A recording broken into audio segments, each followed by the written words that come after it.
Money is often one of those taboo topics, right? It's really dumb when you think about it because money is the driving force in society. You probably think it's rude to openly discuss money matters because your parents taught you so. No wonder so many people aren't financially literate. Mom and dad were wrong, and that's why today we're taking a look at 10 other money lessons that should never be taught again. Let's go. Number 1. Always pay in cash. This well-intentioned rule is grounded in some truth. It's definitely harder to overspend when you've got a finite number of bills in your wallet, and physically seeing your money change hands might make you think twice, more than just swiping a card, but it just doesn't match real life. Upwards of 2.4 billion people are shopping online these days, and those transactions aren't happening with cash. It's all credit, PayPal, Venmo, and now crypto. And what about life's big-ticket items? Well, some people can afford to buy a car with only cash. That doesn't mean it's a smart move. If you can borrow money at a lower rate than the interest you'd earn if you'd invested the cash, it makes more sense to take out a loan, finance the car, and invest what you don't spend. Number 2. More education equals more money. This rule used to hold true, at least it did for boomers, but in the 21st century it hasn't really played out the same for us. These days, it's usually more education, more debt. In fact, this year, global student loan debt topped $1.7 trillion. Getting a higher degree isn't going to guarantee you anything, unless you're a doctor or another kind of specialist. So furthering formal education really should be looked at from an investment point of view. Does the cost-reward ratio make sense? Would gaining real-life experience in your field give you a bigger advantage over more studying? Can you learn the skills you need to learn on your own without paying an institution for a pricey piece of paper? Just some food for thought, Aluxer. Number 3. Credit cards are bad news.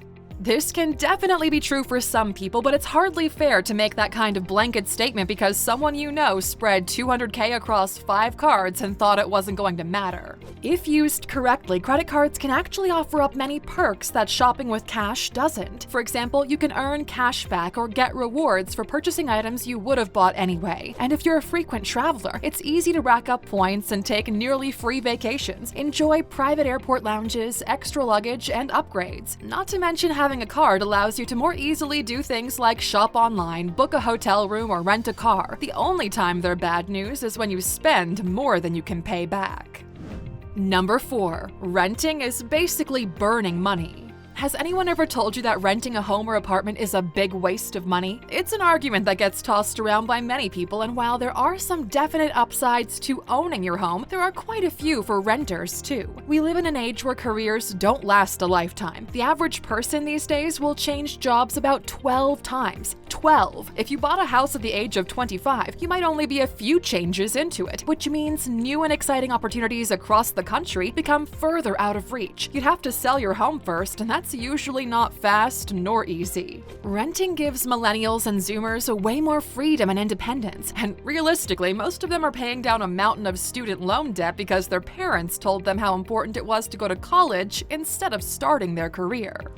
Number 5. Always hire an investment advisor.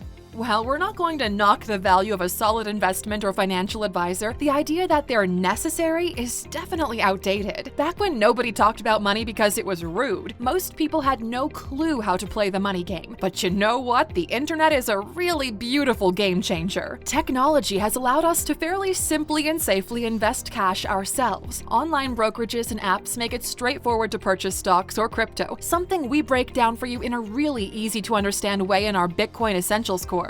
And if after that you still feel lost, you can even take advantage of robo-advisors to select your investments for you, essentially leaving your portfolio to be managed by a supercomputer. Once you hit a net worth in the millions, then it makes sense to hire an investor, but before that point, it's really not necessary. Number 6. Real estate is the best investment. Oh, how often do we hear this one? And while we're not saying it's a bad investment, it's just important to recognize it's not the best investment for everyone. Real estate can be just as risky as other investments. Many people have found themselves in a situation of buying a home in a hot market only to have it tank a few years later, leaving them to take a loss in the eventual sale. In a case like this, the money put into the home likely would have paid greater dividends if it had been invested in an index fund instead. If you've yet to make any investments, go going straight to real estate is likely not a wise move. Start small and consider the risks before going big. Number 7. Always pay your mortgage ASAP. So if you've made the leap and bought yourself a home or an investment property, some advice you might hear is to pay the mortgage down as soon as humanly possible. But that doesn't always make the best financial sense. A good example can be found on MoneyUnder30.com. If you're paying 3% interest on your mortgage and manage to pay it off, you now have that 3% back in your pocket. However, the average return on the S&P 500 has been about 8 to 10% every year since the 50s, which means if you paid the regular mortgage payments at 3%, and redirected the rest of that budget to an index fund at 8%, you'd be looking at 5% profit instead of just 3% by paying the mortgage down faster. Number 8. Don't invest until you're debt-free. Oh geez, while this one sounds like it makes a lot of sense at first, give it some thought and you'll quickly realize how flawed this piece of advice is. Investing takes time to pay off, and if you wait until you're completely debt-free before you invest in anything, you might not start until your 40s or 50s, and that's a lot of time wasted and compound interest lost. Starting small and early beats starting late with a bigger upfront investment, because your earning potential over time is likely to be greater than the initial cost. With a well-thought-out budget, it's completely doable to tackle both hacking down your debt and growing an investment portfolio at the same time. Start small, but start now. Number 9. Set and forget retirement plans. Retirement plans are one of those things where it's a bit of a question of whether or not they're even worth it these days. They do have upsides, of course, like saving for your future, but also downsides, like penalties for early withdrawal and limited options for investments. If you do have a retirement plan like a 401k in the US, ignore the advice to set and forget. With how rapidly things change in the markets, and in some cases your career, best to revisit and revise your fund balance, contributions, and goals on an ongoing basis. Setting and forgetting is a recipe for disappointment later on down the line. And speaking of retirement, number 10, you retire when you're 65.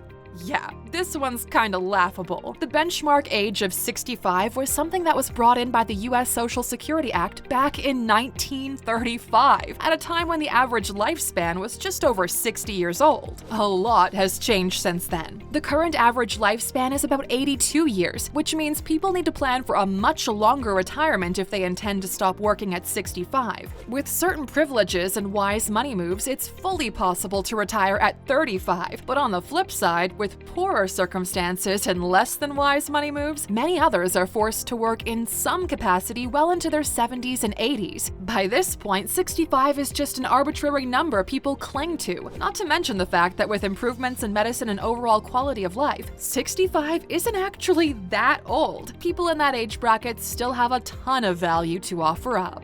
Alright, Aluxer, what are some of the dumbest money rules you've heard over the years? Let's debunk them in the comments section together so nobody else falls victim to crappy advice from the past. And since you stuck around with us until the very end, you know we've been saving a bonus for you. One more stupid money rule that you can throw out. An engagement ring must cost 2 to 3 months' salary. Talk about an effective advertising campaign, huh? Back in the 1930s, De Beers Jewelers ran an ad suggesting that men must spend at least 1 month's salary on their beau's engagement ring. By the 80s, that total hit 2 months' salary, and now it's widely believed that when you put a ring on it, it has to cost at least 3 months' salary to be worthy? Let's just call this what it is: bullshit. If you want to splurge on a ring, you do you, but these rules are basically just status signaling, and it's not what's important in a relationship. And look at it this way: buying a massive diamond isn't actually a good investment. Best you save that cash for something that is.